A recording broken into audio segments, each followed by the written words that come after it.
अल्लाह ताला ने जब हज़रत आदम अलैहिस्सलाम को ज़मीन पर अपना खलीफा बनाया तो इनकी ज़िंदगी में कई बड़े वाक़यात पेश आए। इन्हीं में एक अहम वाक़या उनके दो बेटों हाबिल और काबिल की कहानी है, जो तारीख़ इंसानियत के सबसे पहले बड़े इम्तिहानों में से एक है। ये कहानी न सिर्फ इंसान के अंदरूनी जज्बात, हसद और नाफरमानी को उजागर करती है, बल्कि ये सबक भी देती है कि अल्लाह के हुक्म को छोड़ने वाला किस तरह तबाही और बर्बादी का शिकार होता है, और जो अल्लाह की रज़ा को मुक़द्दम रखता है वो किस तरह बुलंद दर्जात हासिल करता है। हज़रत आदम अलैहिस्सलाम को अल्लाह ने जन्नत से ज़मीन पर भेजने के बाद औलाद अता फरमाई। उनके बेटों में हाबिल और काबिल नुमायां हैं।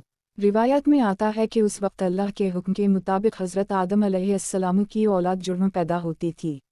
एक बेटा और एक बेटी एक साथ दुनिया में आते और फिर अल्लाह के हुक्म के मुताबिक एक बेटे की शादी दूसरी बहन से होती जो इसकी जुड़वा ना हो। ये उस वक्त का निज़ाम था जिसके ज़रिए नस्ल इंसानी को आगे बढ़ना था। काबिल की जुड़वा बहन ज़्यादा खूबसूरत थी और जब अल्लाह के हुक्म के मुताबिक तय हुआ कि उसकी शादी हाबिल से होनी है तो काबिल ने इस फैसले को मानने से इनकार कर दिया। उसके दिल में हसद और अना भड़क उठी। इसने कहा कि वो अपनी बहन को किसी दूसरे के हवाले नहीं करेगा। यहाँ से कहानी में वो मोड़ आया जिसने इंसानियत को एक सख्त सबक दिया। हज़रत आदम अलैहिस्सलाम ने अपने बेटों को समझाया और कहा कि तुम दोनों अल्लाह की बारगाह में कुर्बानी पेश करो, जिसकी कुर्बानी अल्लाह कबूल करेगा वही इस औरत का हकदार होगा। दोनों भाइयों ने कुर्बानी पेश करने की तैयारी शुरू की। हाबिल जो कि एक नेक और मुत्तकी नौजवान था, उसने अपनी सबसे अच्छी भीड़ अल्लाह की राह में कुर्बान करने के लिए रखी। उसके दिल में इखलास और तक़वा था। दूसरी तरफ काबिल ने अपनी खेती से मामूली और ख़राब दाने चुने और कहा कि ये मेरी कुर्बानी है। उसके दिल में ना इखलास था ना ईमान।